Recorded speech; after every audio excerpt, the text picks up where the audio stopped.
তো দেখো এখানে আমরা অন্নকূটে খেয়েছি, এই রান্নাটা হচ্ছে এইখানে। এই দেখো এখানে হচ্ছে ভাত ছাকা,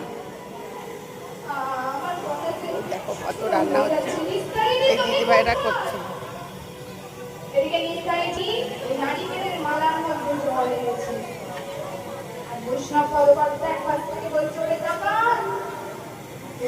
কত চাল বেজানো আছে দেখো, প্রচুর লোক খাওয়া দাওয়া করছে।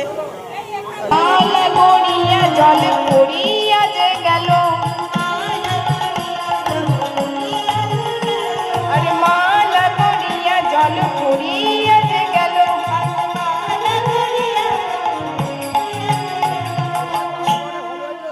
সারা শব্দ পাওয়া যায় না। কত সুন্দর, কি ব্যাপার, কোনো আওয়াজ শুনতে পাওয়া যাচ্ছে না। ও যাক বাবা, লেটা ছুটে যে মারা গেছে, নিশ্চয়ই মনে মনে খুশি হয়েছে। যাই কালু আর হরিয়াকে ডেকে আনি। এই কালুয়া, এই দেখো খাওয়া দাওয়া হয়ে গেছে, ওরা সব হরিয়া তো ওখানে রান্না হচ্ছে। বাড়িতে আছিস নাকি? শেয়ার কমেন্ট লাইক করতে ভুলো না। ও মাইরা কালুয়া বলছে এই হরিয়া।